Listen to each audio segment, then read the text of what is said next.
Catherine. Sound good today? Look good today? You always sound good. Are you ready? No. Sure. Yeah. Good news. So her dad was only was not with Peters. Right, he never took it over, or whatever. That was the tenant. That's the way I understood it. Yeah, so what I told her today is that I actually had all the documents. The right binding was 10/11/19. That was when the final decree and settlement was Oh, this year. since the CCU, two homes. 16 years. One of the ones is the whole administrator transferred to that state. And then after 10/1, you're on. So as far as what you need to do in order to get that power, what you need to do when you only allow is make sure that the meter socket is fixed. And then the inspection report and all of this. And so we have that line of what's in the person when you do a review. And it could be, so that's the thing, it's in the authorities, it's policy, and it's our practice to continue on with the GPD case number. We run it, and Nancy gets her dad, who's now deceased. And so you can either do anything, as you wish to choose, you can be, she got my permission. It's too careful, we don't know about it. I said that, So, Mr. Chairman, we're streaming ahead of time, so just to let you know. Oh, we're actually streaming right now? streaming, but we have a billboard. It doesn't show anything, but we are streaming. Oh, okay, good, good. Very good, thank you. Thank you. Thank you.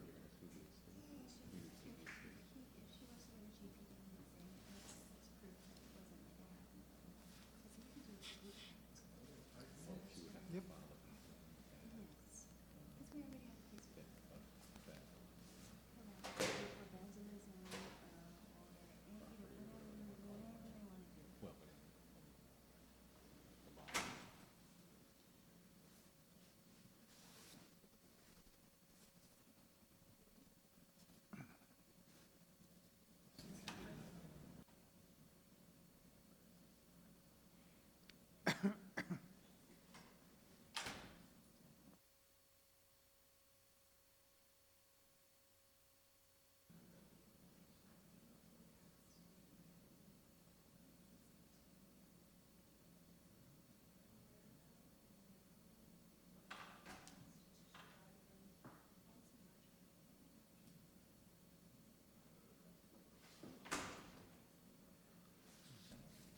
Hello, Cora. How are you? Yes.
Hey, we're all here, good.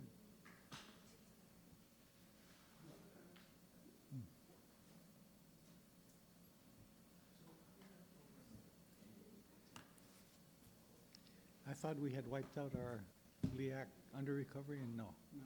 We're down to 5 million. We knocked it down from 10. Yeah, yeah. If the price of oil just keeps.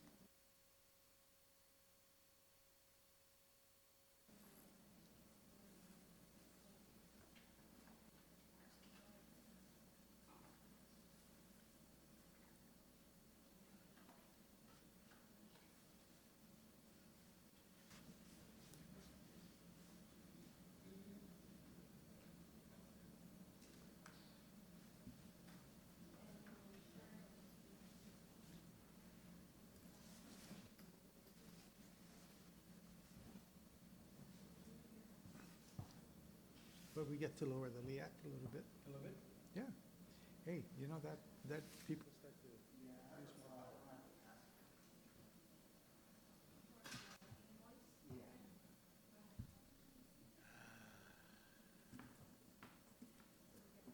So Pedro is our, you know why, because my word I got is that Pedro is what? gonna be nominated for the PUC. Big girl. Because Rick apparently is conflicted.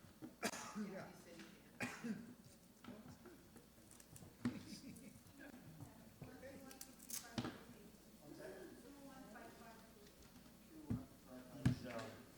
I think he's gonna find out that you can't. Oh, no, It's just, PUC is so different. It's not a five-member board, you just can't.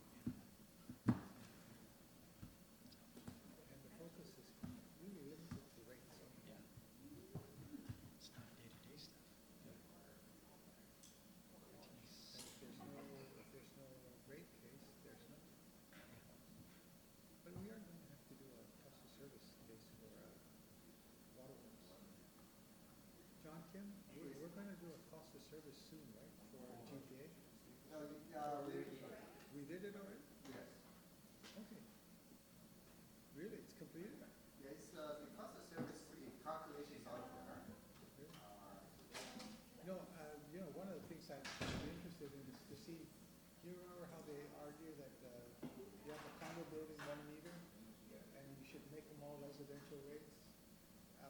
To see that there's really no difference, right? You know what I mean, when you figure it out? Anyway, so. Okay, did you folks provide any testimony or evidence? Are you to, official yet? PUC? You're official? We don't have to separate On it? that one with No, he can't, the one on the condos? he's conflicted. Okay.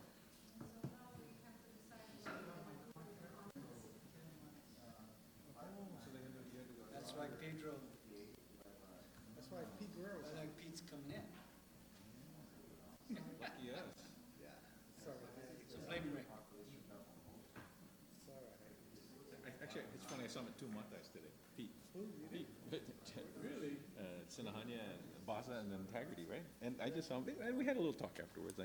But while I was driving up there, Peter Montanola goes, "Hey, is Pete Guerrero the one that used to be on the CCU?" And I said, but he said he was taking Mark Miller's place. Yeah, Mark only filled his term. Right, and he's not gonna get reappointed because of things. But,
This is a working session for the Consolidated Commission on Utilities for GPA. For the record, those present are myself, Commissioner Simon Sanchez, Commissioner Judy Gutherds, and Commissioner Francis Santos. Okay, John, the floor is yours. Thank you, Mr. Chairman. Tonight I have 6 resolutions for the board's consideration for decision next Tuesday's Tuesday at our board CCU meeting. So meeting, yeah. today is work session answering any questions that you may have. Okay. First item is resolution 2019-15. And this is related to approving the creation of SCADA positions here. The SCADA, the positions that the personnel in operating SCADA today are the positions that have been utilized in the past when SCADA was down at in Cabras. In addition to that, it's a computer technician series, which also kind of conflicts with our computer technicians that are here. There's in the IT In department. the IT center. So we had to definitively describe the positions that they do. We did go out to the and did the public notifications and requirements as required for the CCU to establish the positions. And our recommendation is here tonight for you to establish the SCADA Technician 1, 2 Leader and Supervisory position, and add them under the Certified Technical Professional listing. And we're also asking that this be implemented December 30, 2019, which is the beginning of the year. We've had some issues where computer technicians from SCADA move over to IT because of different compensations and all of that, and we didn't want this to be an issue between the different departments. So, and it is more difficult to hire computer technicians, so the compensation is actually more reflective now of what we believe it should be. So that's the first item, Mr. Okay, Chair. any questions? So we're just creating these new positions? We're just creating new positions, and basically, because this is now a niche, the SCADA area. Yeah. It's a little bit of a So niche. personnel would just be fit into the position. There was really no significant You're not hiring cost. new people. No, there are some openings, but we were not going to go on until after this is Okay. approved. Because these are difficult to hire positions. Okay. Okay, Uh, no questions? Go ahead. Next Okay. item. Thank you, Mr. Chair. Next item is the authorizing the management to, resolution number 2019-16, authorizing management to petition the PUC for a change in the levelized energy adjustment clause.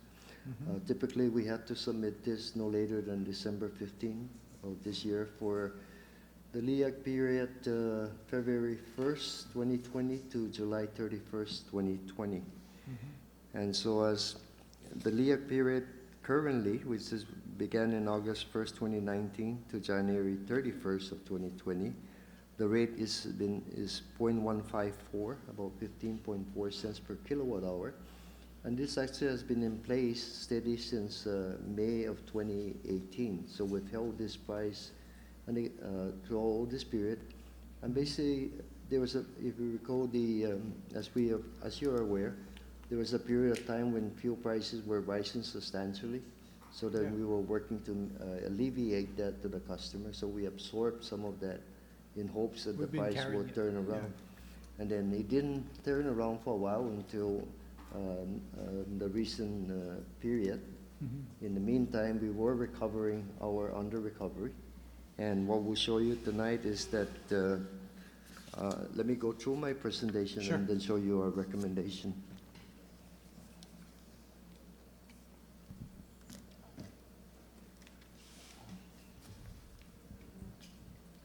What, testing. Yeah.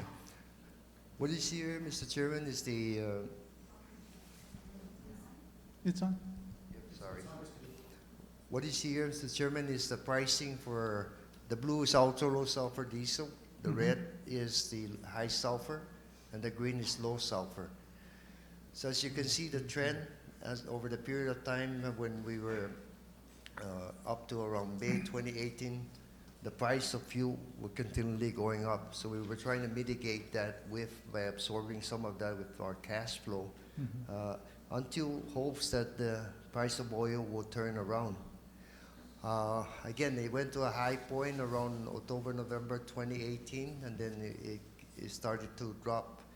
It dropped some, and again, it went down to about $75 to $80 a barrel. We continued to, although it did drop, it didn't drop down to what our projection was. So we continued to fund the money and held the LEAC at 15.4. However, more recently, and as you can see here, the latter part of this year, around July, August or so, the price of oil has been dropping. And so as we look at this, back up.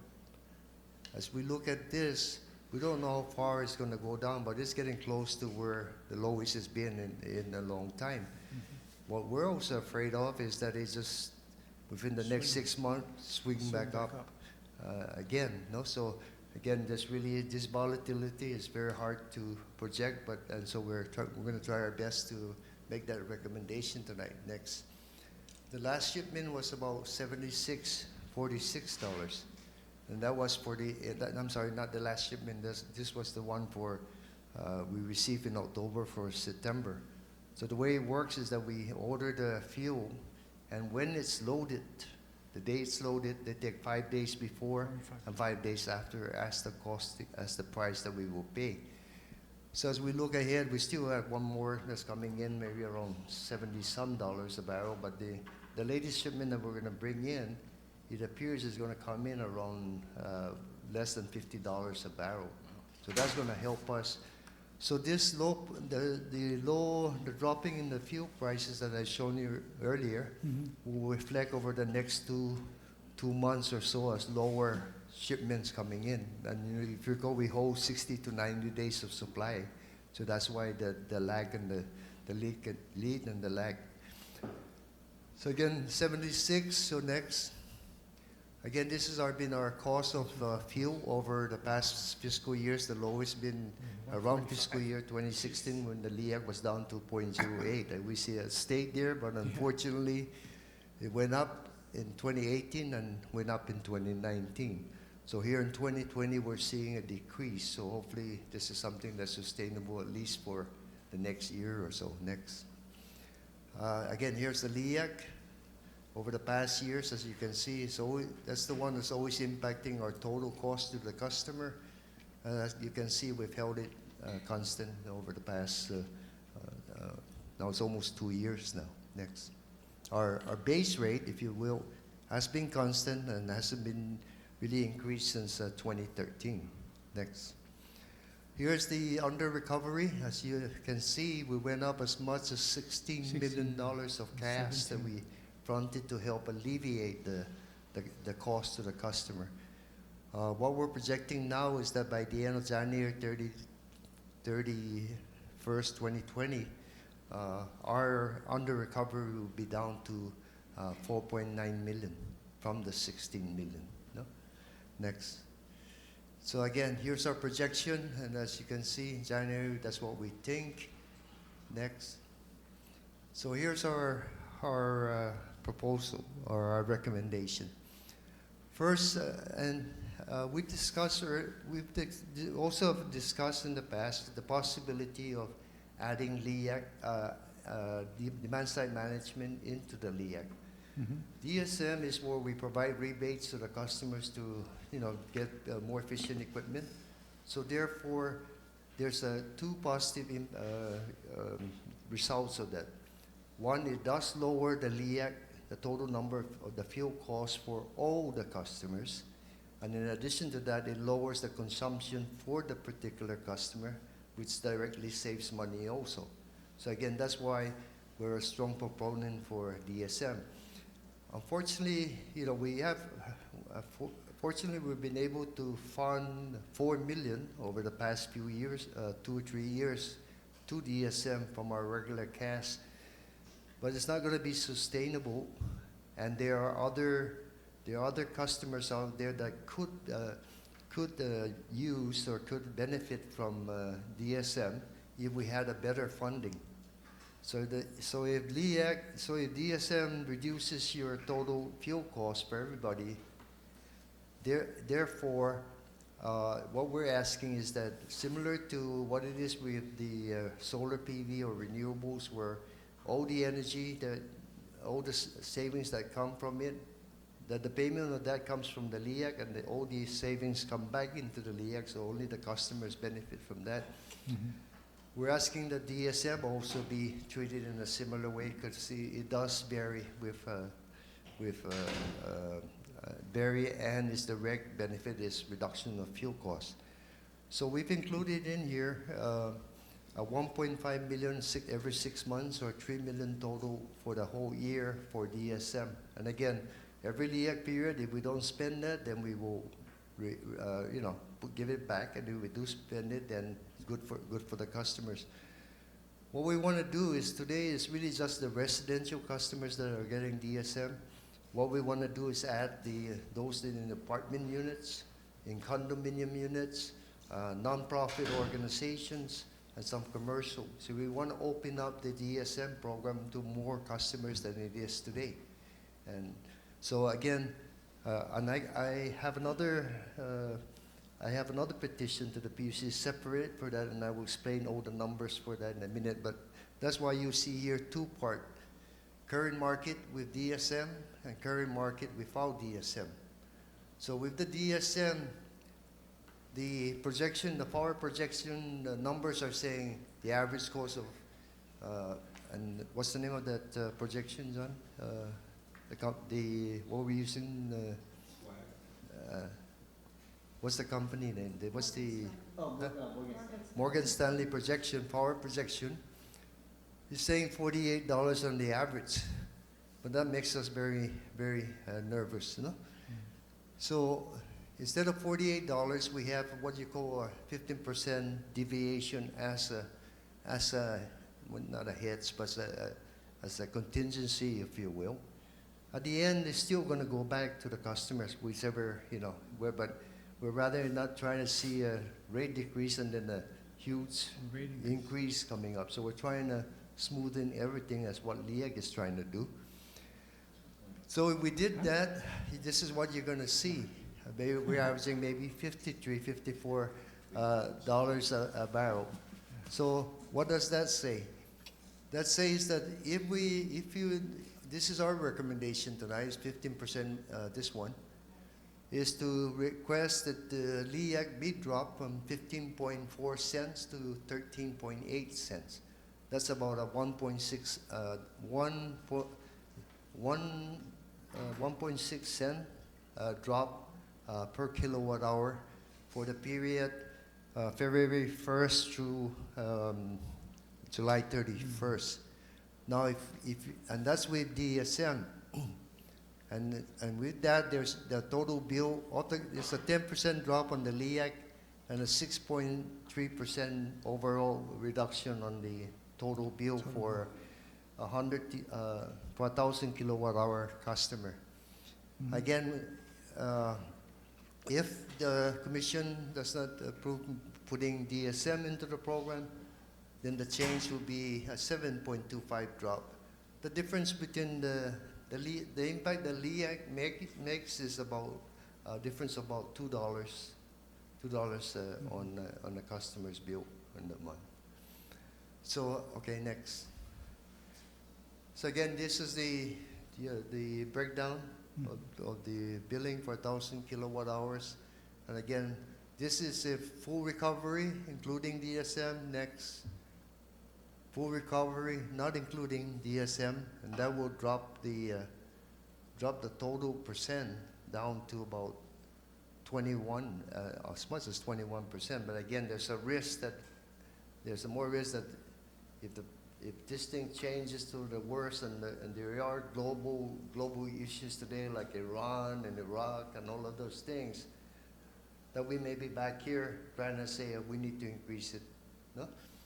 Or next, full recovery, where we have 15% risk factor that we added in, which we now drop that to 10% on the total bill. Or that's again with DSM and with the next one? This is the last one. Okay. And with not including DSM, there'll be 11% drop in the bill. Next. So again, that's our request, Mr. Chair. Our request is for a drop to 13.8 cents or a 10% decrease on the current LEAC for residential customers. Commissioner Sanchez, you have a question? Thank you, Mr. Chairman. Thank you, John.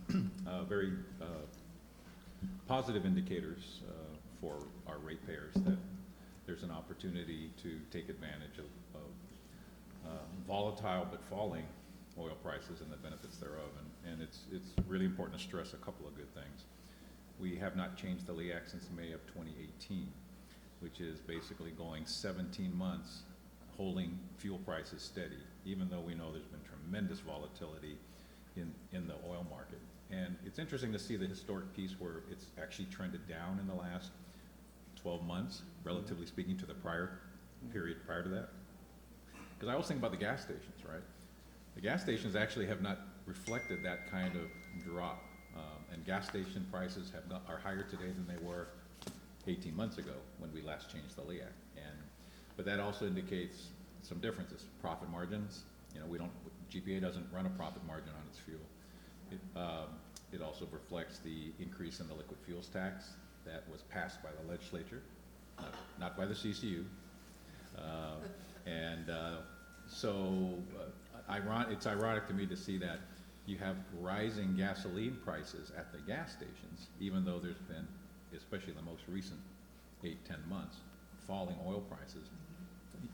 Yet GPA, at one point we were up to almost 17 million in under recovery that we should have been passing higher rate increases in 2018, in the spring of 2018. We locked it in May of 2018 with the PUC and collect between the two parties as we managed it, and you're seeing the benefits of renewables absorbing some fuel, right, as we've added some renewables. We're in a nice position where we're not talking about raising the LEAC. We are now talking about after 18 months of holding it. Actually, when we get to February, it'll be almost 20 months of holding it steady. Your recommendation is to go down. Now, I just want to make sure there are 4 possibilities. If we take Morgan Stanley's view as Bible, they don't see a rise in fuel prices, and that is the lower LEAC proposal 1 that you have there, the 12.4 cents a kilowatt hour. Like you, I have agreed that we need a permanent funding source for demand side management. It's been very successful.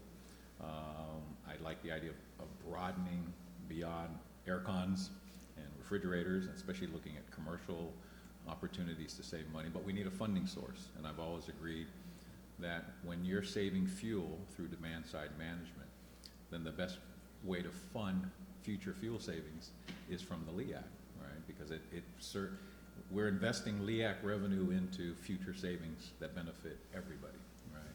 So I like the idea of tagging on a DSM markup or DSM proposal that would give us permanent funding.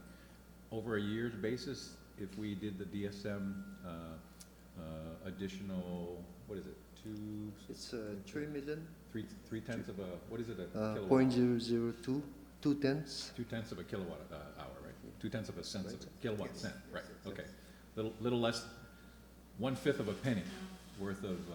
So just for a very small amount on the LEAC, over 1 year, it would accumulate how much in additional DSM? 3 million in rebates. So that would be it could appear to be a permanent source of $3 million of renewable demand side management investment that we could offer to our ratepayers as they invest in energy saving devices, right? So that part I like.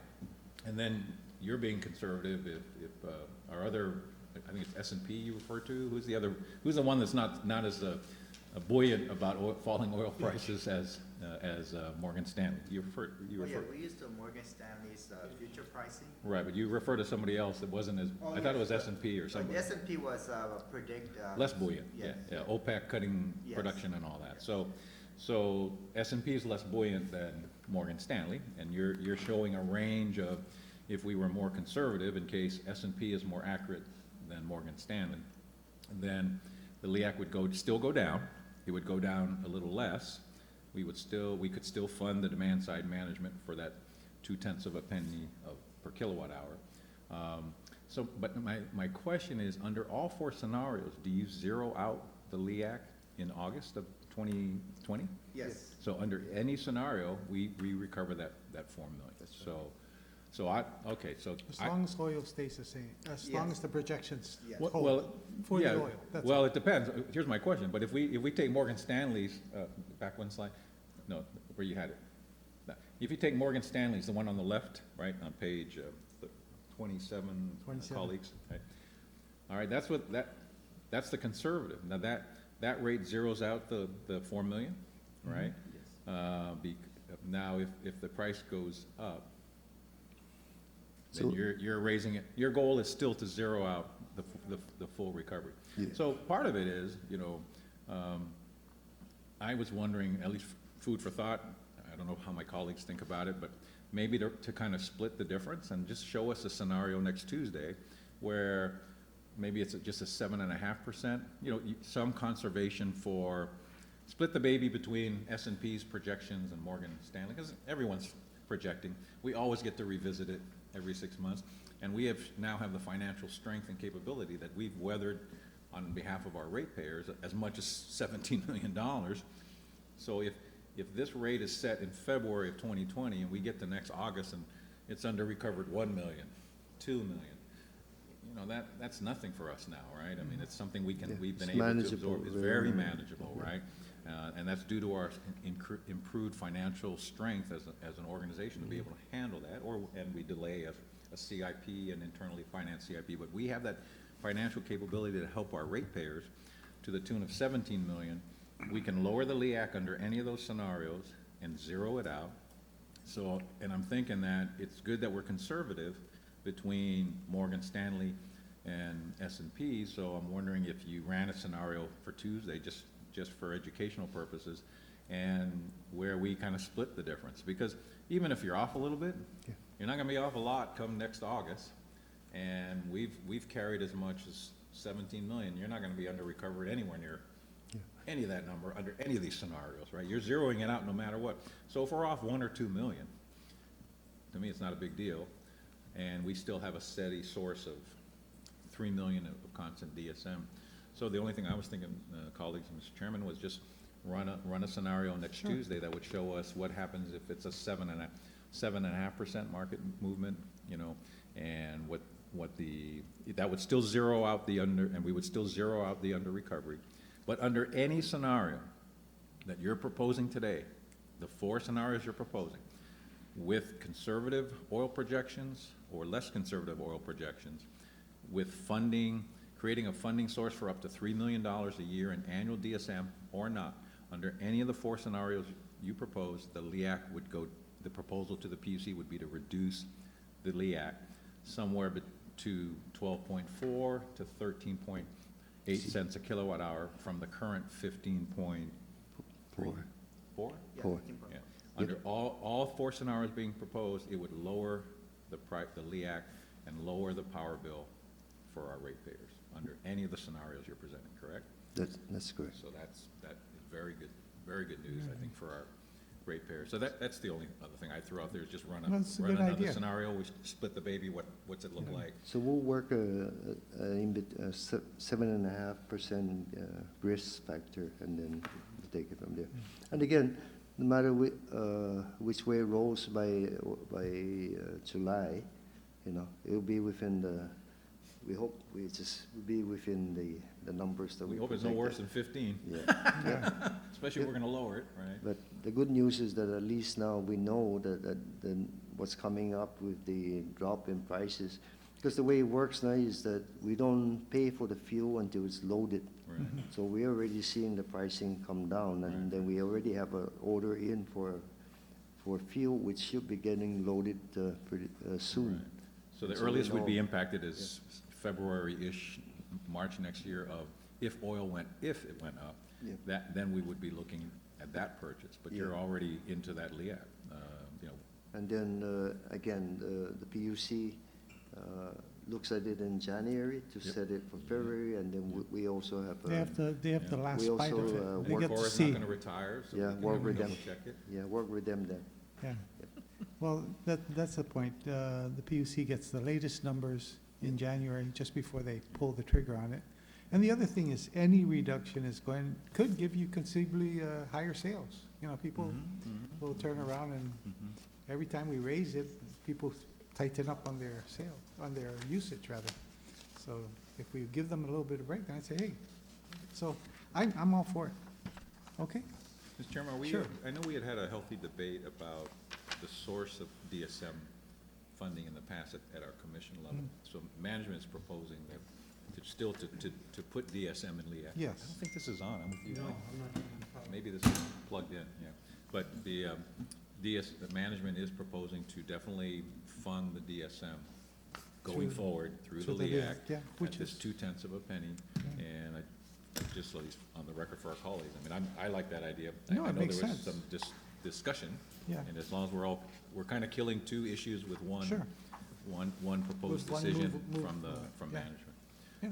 But it's a great way to fund it. And I will show that in the two resolutions from now, give you the breakdown as to the benefits of doing it.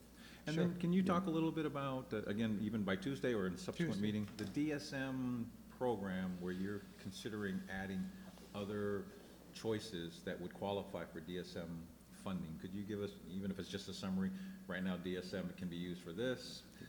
Under the new program you're contemplating, these would be the new items? Because I had a real good conversation with some commercial folks that are really interested in seeing if we could, once we have a bucket of money, if we could broaden at the commercial level some of the types of devices we would be willing to rebate you for if you bought it in DSM.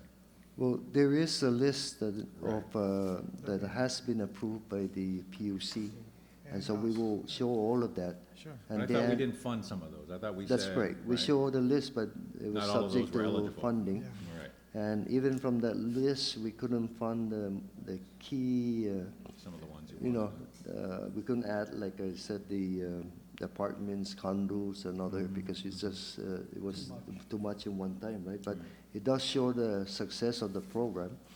So now we'll be able to do this. We can open up the list, and then we can actually, if there are other suggestions, then we can listen to them. Evaluate it. Yeah. And then we can get PUC approval again and continue the program. So again, this now being the LEAG, you can, if we use the 3 million and out, that's great. But if we'd only use 2 million, then we'll try and maintain a certain budget every year. None of this money will come to GPA. It will just be specifically consumers. Yeah. to LEAG, and that would depend on on what the customers do, no? Right, So- right. But yeah, if you could at least Okay. give us a feel for We'll what do. things you weren't able to fund before under DSM and what things you now Might be able hope to add to the menu of choices for consumers. Yep, we'll do that Okay. on Tuesday. Okay. Great Okay, John. news, great news. Any questions, sir? Okay, next item. Thank you, Mr. Chair. Next item is resolution number 2019-17. It's the performance management contract for the Guam Power Authority Cabros 1 and 2 steam plant. We did request for the CCU did approve for an extension up to 2021 of the Cabros 1 and 2. However, when we went to the PUC, they did look at it also, and they said really we can only go up to September 2020. All right. So therefore, understanding now that we do have a new power plant contracted for, we do have a timeline for the retirement of Cabros 1 and 2, which is about the end of 2022. We really, and especially over the next 2 years, 3 years, it's going to be a challenge, but it's going to take a lot of work to keep Cabros running. We do need the continuation of a PMC. And again, PMC allows us to get materials, different things as necessary quickly to be able to keep the power plant running. Unlike, we can't do this on a regular procurement basis. It just doesn't work fast enough. The power plant will be ending up not running. So what it is now is that, so we're asking for a base period actually of 3 years, which will bring it up to the 2023 and to option for 2 1 year. I hope I just added the option so that we don't have to come back to this Sure. It's good to again. put it But in really, there's no intention, to I don't see that exercise. happening, but again, it won't hurt just to have it in there. This would be the You're being last cautious, PMC contract, which is no? good. You're being That was cautious. 1 and 2. That's good. So again, and so you retire October, December 2022. You have to prepare the plan, get out all the oil, clean it all up, make sure, so That's part of the scope of that's work. part of the scope of work for Okay. the commissioning. Shut So again, this is to request your Okay. approval and then to the PUC to go on and bid, because we have about 10 months to get this done. Okay, okay. Next. Okay, next Mr. one. Chairman, the next one is again on the DSM. And here I'd like to just give you a quick overview of DSM and its benefits. Testing. Yes, thank you. So again, here we started the program in 2016. As you can see, the graph is showing. It's starting to go in an exponential growth. So this gives you a success, and then what will happen typically is that this will start rolling up here. So again, with that, again, this is the monthly rebates that we've been paying. So next. So again, in 2019, we paid over almost $1 point some million here, just in 2019. So here's the summary of all the for over the past 4 years of DSM. We've had 11.8 thousand customers that have applicants that have availed themselves to the DSM program. And therefore, on the average, we have issued about $304 per rebate. And again, most of it, if you look here, is really split air conditioning units. About 11,000 of them. The others are rebates on washer and dryers, and some central air and all of that.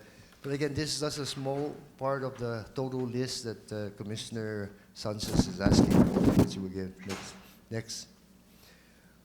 See here, what happens here is that this is the average cost of fuel costs for GPA on a regular basis, on a daily basis. As you can see here, in the peak time, it actually jumps from 11.7 to 12.57. And why is that?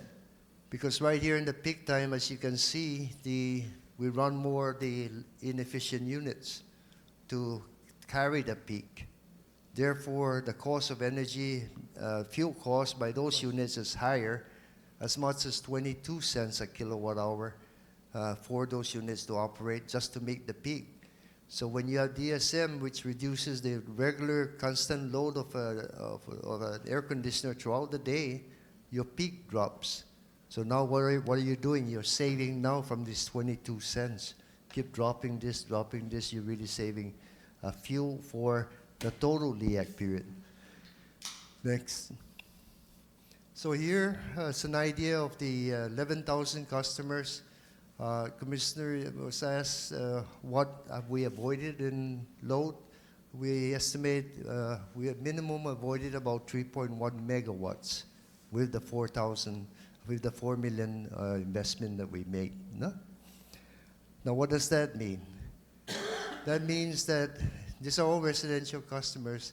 The annual savings based on this was $3 million in fuel costs. That translate, and that's annual. Over the life of the equipment of 7 years, you can actually multiply that 7 times 3, $21 million of fuel savings over the period just because they made that investment in DSM. So if you look at that, and again, here's our $3 million, our estimated fuel cost for this amount, so there's your 0.002 cents, 0.2 of a penny per kilowatt hour, provides a whole lot of benefit, saving millions, and actually directly saving the customer themselves in reducing their consumption, reducing their power bill. Next. So again, this is the request that we added in, but those are the numbers that shows the benefits. It's like a 10 to 1, huh? 10 to 1 payback, right? 2 million gets saved you 21 million, yeah? Okay. It's almost 10 to 1 over the life of it, assuming you get 7 years out of it. But even if you get a little less, I mean, you know, it's a great return. So our hope is the PUC, assuming we approve it, the PUC will see the benefit that they've started a good And thing. also- We've started a good thing. We should continue it, and sacrificing the 2/10 of a penny per kilowatt hour to put more money into the hands of ratepayers to save us 9 to 10 to 1 on per every dollar we give back to a ratepayer. And we hope they'll see that benefit and agree to the permanent funding of DSM through a small Very small contribution of the amount. LEAC. Yeah, okay. I got a question, Mr. Chairman. Sure. So, John, I mean, how much have we spent to date on this? Almost 4 million. Almost 4 million? Yeah, we supplied. So 3 million we can exhaust in 1 year, or? That's what we estimate. You If see you got- the tower, the tail Yeah. end? Again, by opening it up to When they the open it up. apartments, condos. Nonprofit. Because those are not able to get rebates now, no? And then the nonprofit organizations. Yeah. So, again, so No our government. estimate is, actually, we could have been opening up to the Yeah, I mean, government, isn't yeah. it by technology? You don't care Yeah, you don't care who brings it who's in. So, yeah, we Yeah. can open it up, Yeah. you're correct. I'm sorry I missed that, but yes. No, Yeah, you're correct. I'm just So- looking at 3 million as And a, again, and then, you know, yeah. remember we have a cut of the LEAC every 6 months, no? Yep. So then we can true this up every 6 months as necessary. Do you limit the rebate to a customer, though, in terms of, I mean, a condo unit comes in and you just go, I want 300 units replaced. Usually on the condo units, again, I'm sorry, I I'm haven't just looked out the throwing out details yet, but Yeah. we really need to place it to maybe how many units they have and which individuals. I'm sorry, I really haven't thought about it that Mm. much more, but I can come back on Tuesday as to how we Just will. give it some implement thought. I that, mean, like yeah. a housing subdivision, they came in and says, we're replacing But, everything. right, but does who owns the houses in a, you know? So like if you and I buy into a subdivision, Yeah. I might go in and apply for rebate. Right. And that's sort of what's happened, but I think it'll be interesting to watch. I think once you open it up, we will see a lot more different types of interests. It pretty much has been ACs, freezers, and then central air, right, for housing only, right? Now, if you own 4-unit apartment, you, the landlord, could say, can I change eight ACs in my 4 units or 12 ACs? And that's a They difference. could qualify. But what I like is if we're throwing 3 million a year into the bucket, see, I think the first time we just exhausted the first bucket, right? And we don't have a recurring way of Right. feeding it.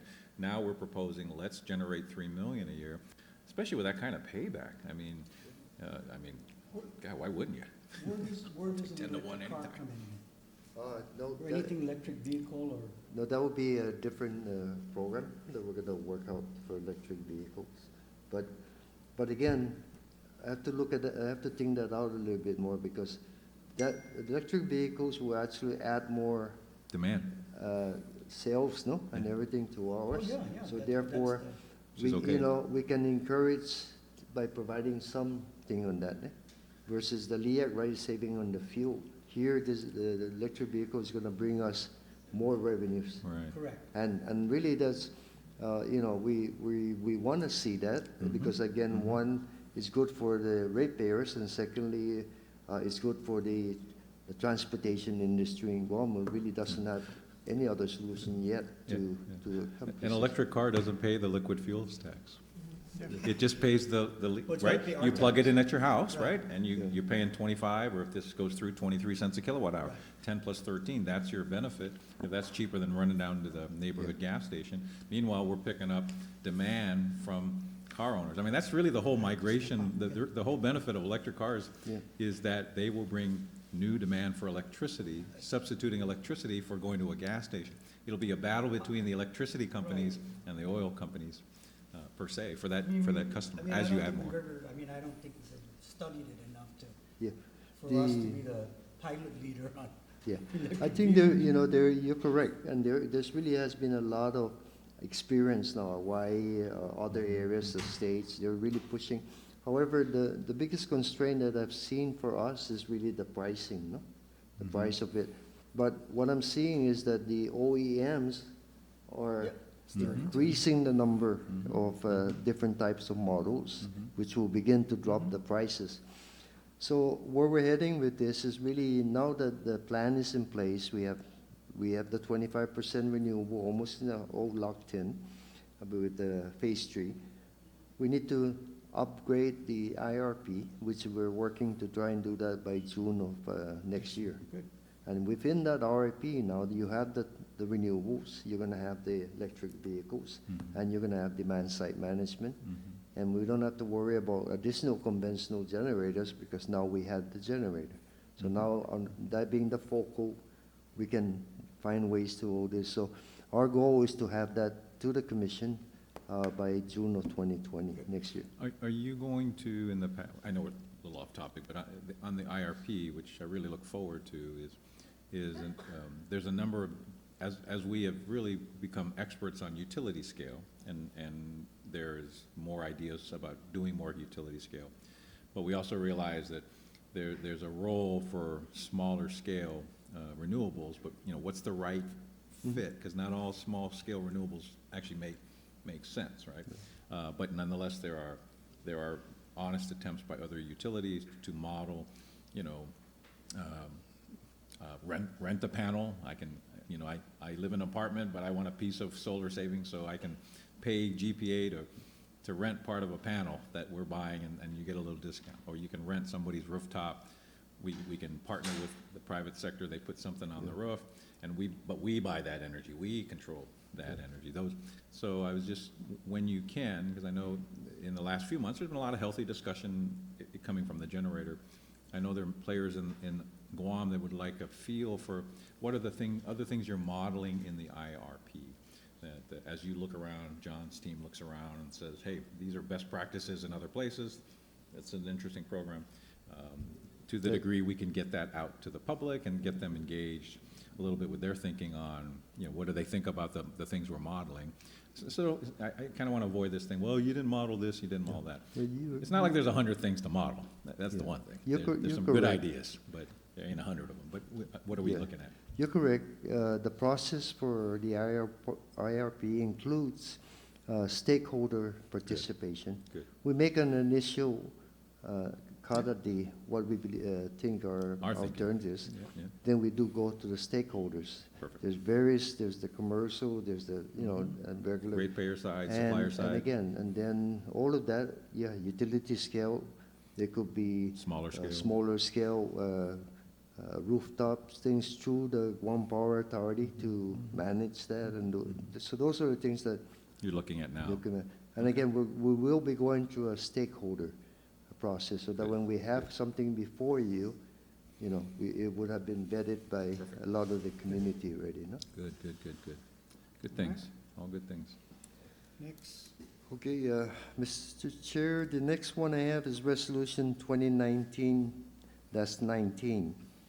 And this is to authorize management to require all future net metering solar PV and wind turbine system to also have frequency control capability and/or energy storage system in order to be tied to the GPA's grid.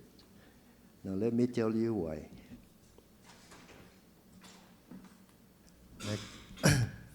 Again, we have about 2,000 net metering customers today, generating about 22 megawatts. We have the Guide Path, used to be NRG, which is called Guide Path now, generating 25 megawatts. So since 2015, which is about the time when net metering really started taking off, and when Guide Path came on the line, we now have 47 megawatts in the system with no way to control it, except some combustion turbines in the daytime.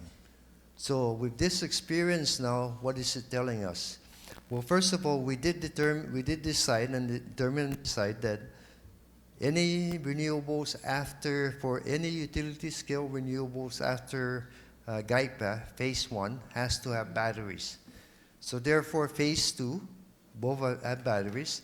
And then phase 3 actually is going to catch all the energy to shave the peak, because that's going to be the model to be utilized to go to 25, to go to 50% renewables. So again, this is nothing, it's not that, we are not aware of this issue, but again, we're allowing time to learn our system, or to understand the complexity or the experience of our system. So what's happening with our system now? Next. So again, as you've seen before, this is the dandan. Look at the way it generates. It can just be generating like this, and then quickly clouds come over and it'll drop half of the capacity. Going from 25 megawatt to 12 megawatt just like that impacts the rest of the generators. So we're not able to do that. What happens now is that under frequency relays come in and an open load shed certain part of the circuit so that we don't have a blackout. Or I'm sorry, we don't end up with a blackout. So again, this is the solar PV in Dandan, and this is the individual solar PV on rooftops. So they're all doing this. It doesn't matter, it's just the clouds going over anywhere in part of the island, you're getting this intermittency. And again, the only one that's, you're not getting your lights up and blinking because the other generators are trying to absorb it, no? But again, let's go next. So what have we, again, the other thing is the solar is inconsistent and requires some battery reserves. As I've shown you before, on rainy days, there's so many days where there's no reliability in the system for batteries, and everyone's taking power from GPA. Next. So this is our correlation of the megawatts of renewables, uncontrolled renewables with our batteries coming on the line for each of the years, and the number of outages that occur as a result of a drop of say, GAIPLAF solar, then utility scale, which is now, we cannot say that's 25, it's a total of 47. So here in 2015, when everything started happening, we had about 7 megawatts of solar PV, in addition to GAIPA. There was hardly any outage that year. And then in 2016, it went to about 12 megawatts. There was a few outages there, about 2 or 3. And then, we can tell because it's come in, then there's that 5-minute outages that customers occur out there, 5, 10, 15 minutes. Because there's only a few circuits throughout the island that always get sacrificed. Because we don't sacrifice the hospital, we don't sacrifice other commercial main loads, So it's only a few that always gets this impact. So one more thing I'd like to add is that even before solar PV came on the line, the CCU and GPA decided that we were going to get a battery storage, 40 megawatt battery, pay for it so that whenever we lose a generator, the batteries will catch it, and not, about 70% of those outages can be avoided. So here we are today, in that we hope to get that generator on by the end of the year, December 31st. It's composed of 24 megawatt in Talafofo, 16 in Talafofo and 24 in Agania. So there is going to be an improvement to this come the end of this year. But let me continue on here now. In 2017, the solar PV load went to about 16 megawatts. The number of outages increased to about 10. 10 times in the year they took out the circuit. Here's 2018, it went up to 20 megawatts. The outage increased to 20 times a year. And this is as of October. The megawatts went up to 22. And the outage as of October was 27 times a year, 27 for this year in particular. So what that is saying is that we can't add any more uncontrolled, otherwise, because the reliability of the system is going down. Now, how much is who is getting impacted by all of this? A lot of the non-solar customers are getting impacted.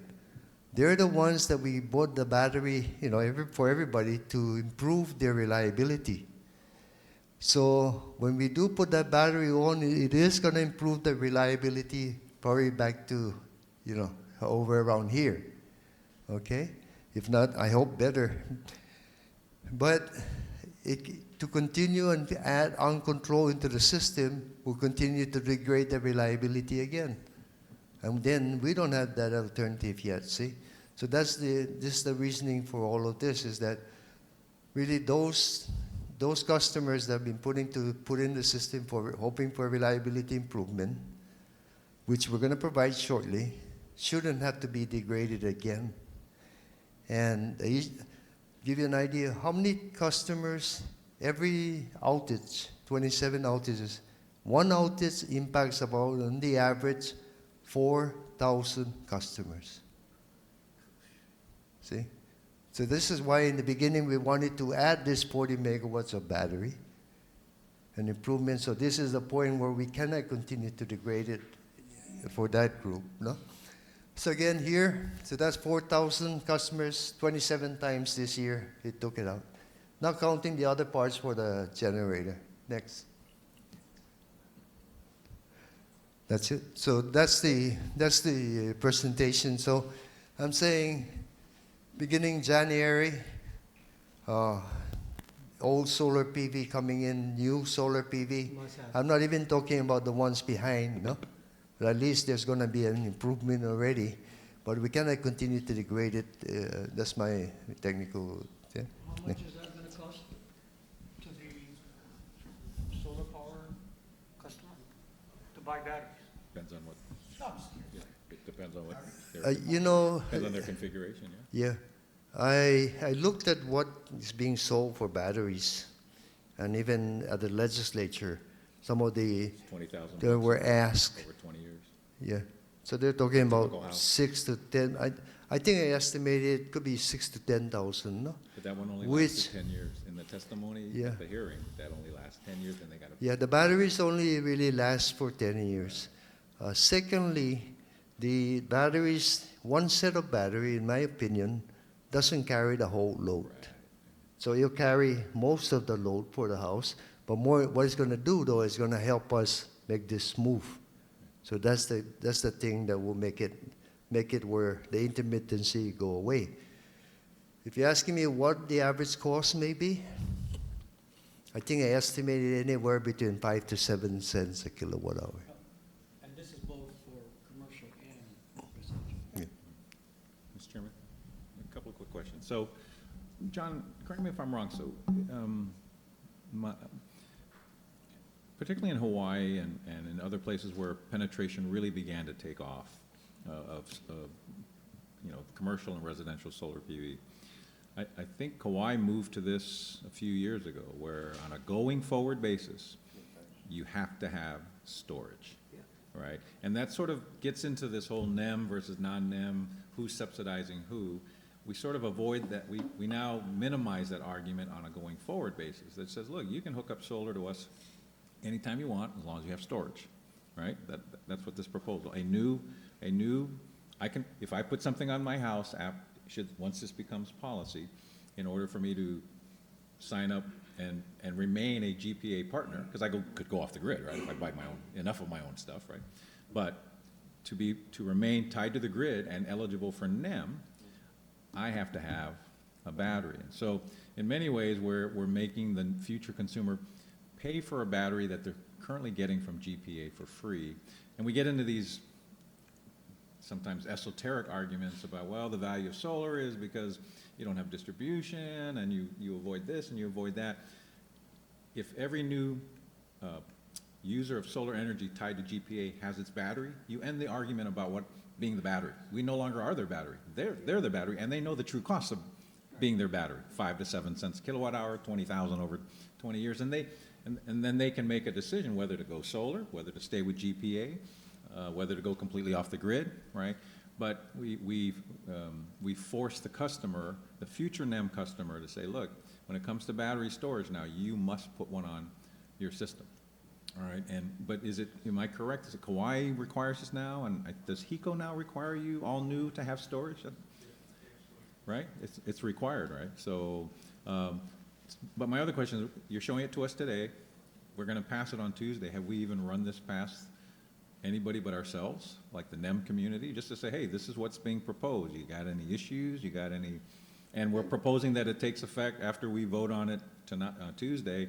Then it goes to the PUC, right? They would have to approve this, right? I don't think this is an issue for, is this really an issue for GPA and the CCU to decide? No, because it's how you relate to it, yeah. It's the technical, it's really a technical issue, you know? But it has major economic impact on ratepayers, doesn't it? If they're forced to bring in storage with their new system. Not the ratepayers. No, I'm sorry, the solar solar customer. PV Solar customers. Right. Which evidently, you know, let's talk about that in a minute. Solar, right now, solar PV rooftop customers are avoiding 10 cents base rate.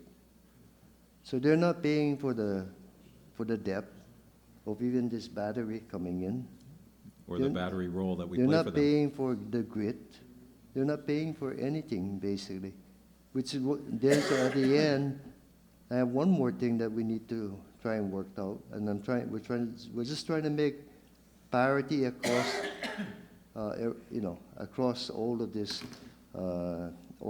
different alternatives, so that, and if there is going to be subsidizing on something, at least everyone knows that what is the true cost for all of these different systems. So the last one I have tonight will be on excess metering, excess payment, and I'll show that in a minute. But again, really, this is a technical issue. If we continue to add more, then your system will continue to degrade reliability-wise. So let me ask you this question. I want to make, so if Simon buys a solar array, and this is policy, Simon buys a solar array, I now have to have storage with my solar array, but I want to stay tied to GPA, right? That's right. So if I generate, so I still will get net metering at 25 cents? That's correct. That Right, still right. has not been Okay. changed by the PUC. Right, until we do the study and Yeah. further justification. So customers would still have the choice of remaining with GPA Correct. and be reimbursed at the full NEM, right?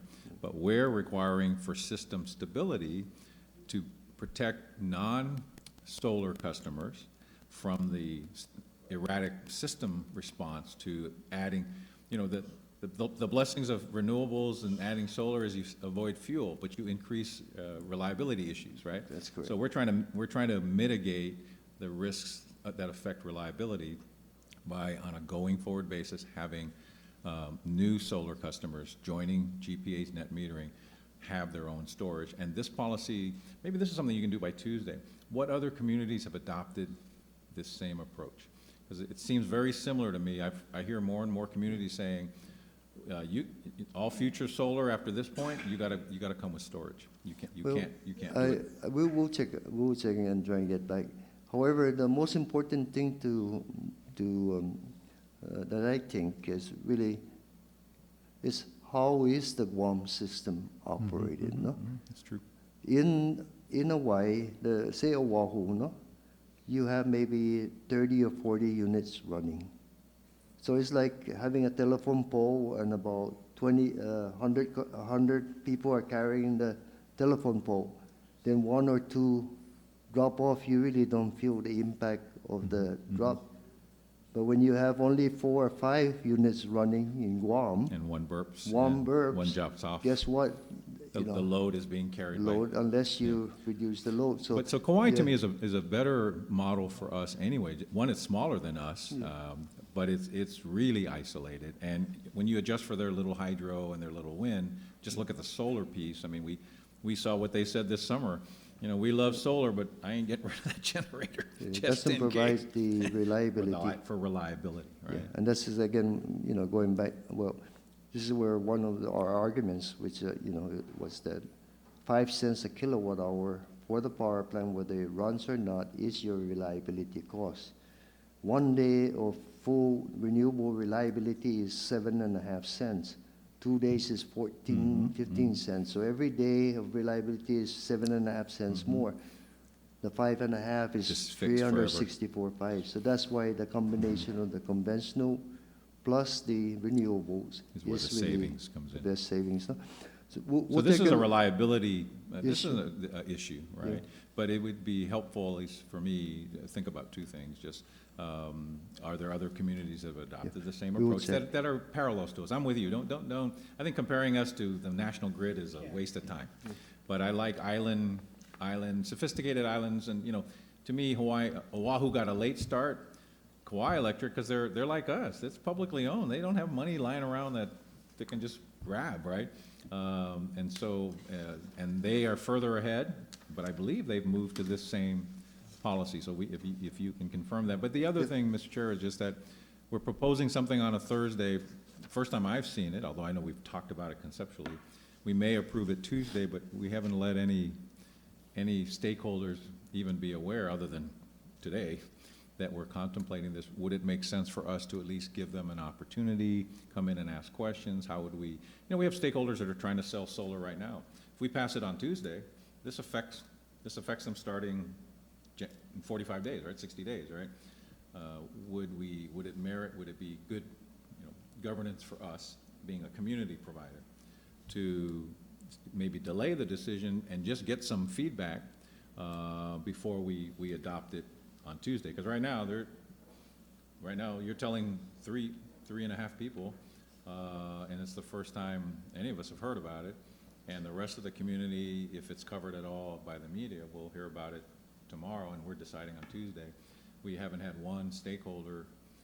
I'm just curious what they might think about it, and what their concerns are. And I also want them to hear, this is not a battle over pricing. This is a battle about reliability, right? And That's correct. And if you're saying your opposition is because, this might cost you something, but for everyone else, it improves their reliability. And we have to think about everybody, including everyone that isn't on a solar system, that pays the price of the intermittency, So the right? math is 50,000 customers versus 2,000 customers. Right. But I think, Same yeah. same gentleman that complained that we didn't send him a mail Yeah. about the thing. I mean, at this point, the quicker solution, Commissioner Sanchez, maybe we delay, get approved, and make it June of 2020.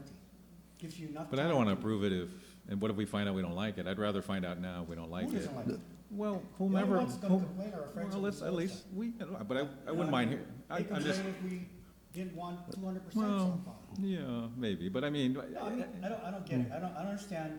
They this come is in gonna here- affect private companies trying to sell to thousands more people, and of which we're how okay many with, more- as long as they bring us How so. many more come online in the past Well, 6 months? about 10 to 15 a month are Right, coming so- on. so Couple it's hundred, really yeah, it's not much. Yeah. Right. But Peak again, volume, yeah, so, yeah, I propose January, because I think we should get something, but. But it you want could us to be- approve this Could be a Tuesday. longer, yes, I think so. I think this is not I'm not against going out to we've gone out to the community. We talk about net pricing, right? We've been doing this now for 3 years. But we've never required But the battery, mandatory no, but storage. even at some point, they were talking about putting in their batteries, and great. But I think, the issue has come to a head now where it will continue to degrade the system. So what solution is there other than to require, we're saying we can absorb now the existing, right, that is there. Because the new battery is going to come in and reduce all of that. But moving forward, you're going to continue to No, degrade the I'm, system. I'm actually all for the But, concept. I'm I open just throw it out whatever to the group. We- commission wants. Yeah. It's So timing. all I'm, It's just timing. well, and all I'm thinking, Mr. Chair, is, I'm similar to you, is that the idea is, if we didn't decide on, if we said on Tuesday, we're thinking about this for approval in January, we're gonna have a hearing in early December for stakeholders. You come to tell us you like it, you don't like it, whatever, so that management can evaluate, maybe there's a good way, maybe there's something you hadn't thought about, I don't know. But it gives, it's at least we gave that interest group a chance to see this change in policy. But then my thinking, Mr. Chair, was that we would approve it and based on whatever feedback we get in January, if management still says, we reached out, this is the feedback, we still recommend this, and we passed it in January, it could take effect March 1, right? So I'm not talking about a huge delay, I'm just thinking about, is it good for us to just give stakeholders that would be affected by this, we're protecting stakeholders that aren't solar customers, which is the 50,000 versus the 2,000. But nonetheless, we have 2,000 customers, and we have private companies selling solar, and this is gonna change their approach, their model.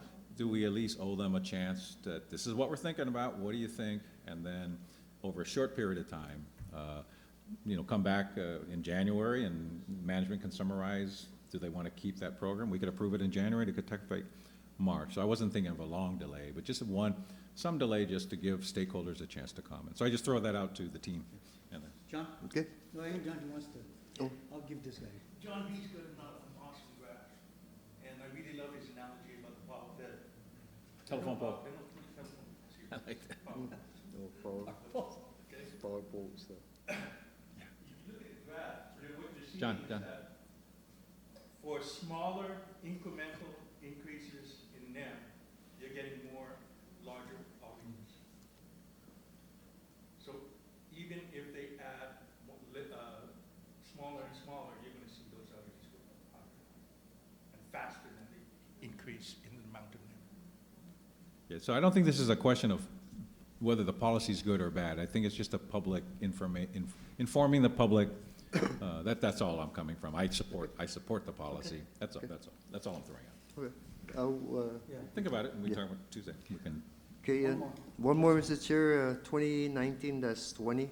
And again, this is, we have the net metering program that actually gives full credit of the, for all the energy that they generate.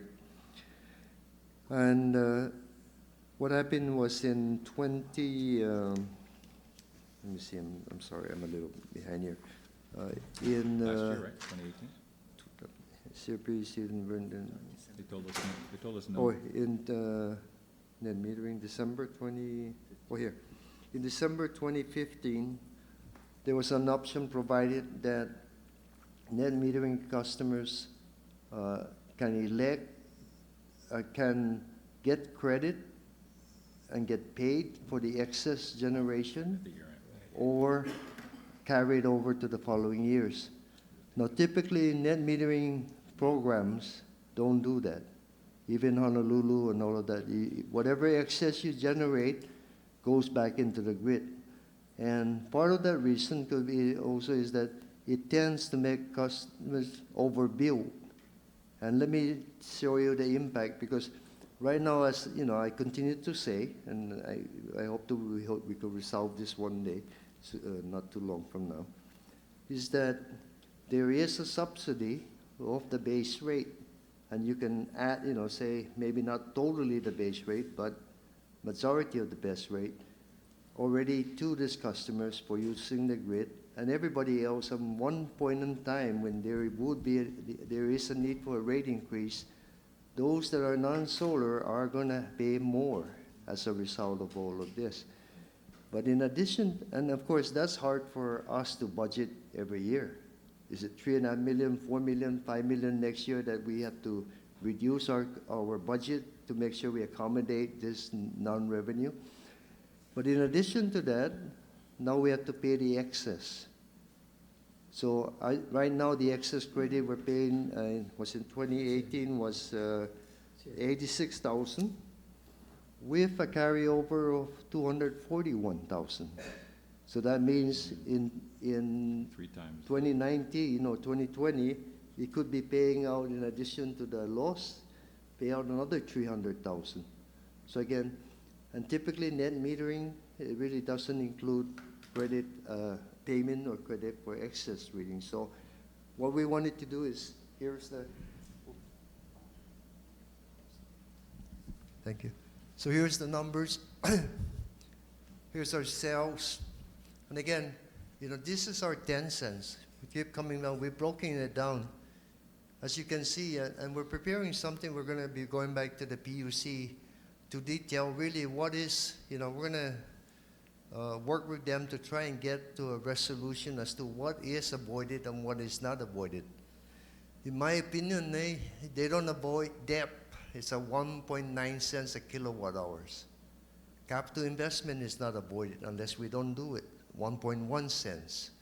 The grid, about 0.008, that's not avoided. Customer accounting, all of that. The only area that may have some avoidance, if they say they have a capacity they're contributing to a capacity which is not the case, is the 3.9. But that's the labor to keep the power plant running. They're manned whether they operate it or not. So how much do you avoid? Very little. So most of the avoidance is really the fuel, 13.9 in 18 or 15.4 in 2019.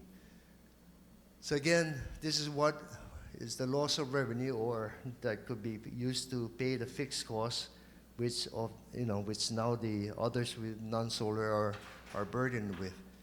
So here, if you go here, if that is the 160 is the total for all of this, with 52,000, the annual average cost per customer is about 3,092.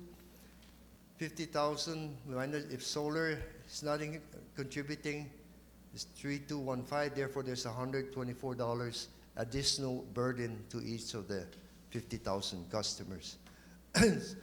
So again, this avoided cost, 13.9, really, the increased cost is 10.2 cents per kilowatt hour.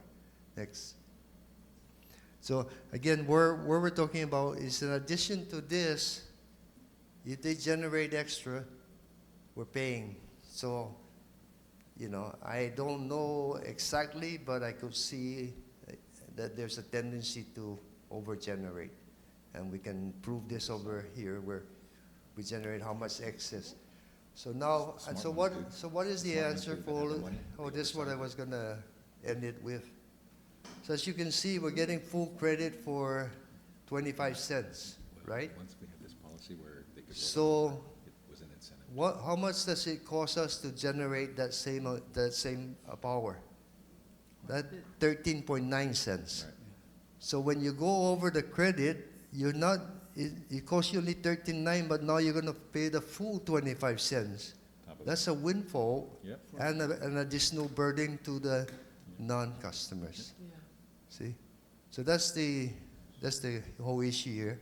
Okay. And we'd like to petition the PUC to reconsider that and make the change. The rollover, right, where they have to use it or lose it in the If you don't year. use it by the end of the year, you lose it. No?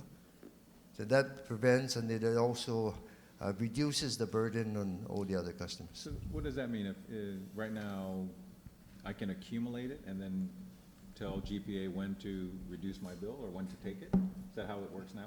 it rolls over to the next year. Until you just Yes. burn it just rolls Yes. over till you burn it off. But if you If you generate cap more, it, then your revenue, you can cash it all out the following year. So that 241, if they generated that for that 1 year, next year they may generate the same amount, Yeah. and they want to cash it all out. So what's the impact? you could- 500,000. Serious. yeah, see? yeah. And so even from a budgeting standpoint, from all of that, it's very difficult. And this to- is a consistent practice you're seeing in other utilities, right? Yeah. Where that you Still can't roll it maybe. over anymore. Yeah. Okay. So that's the, For health insurance.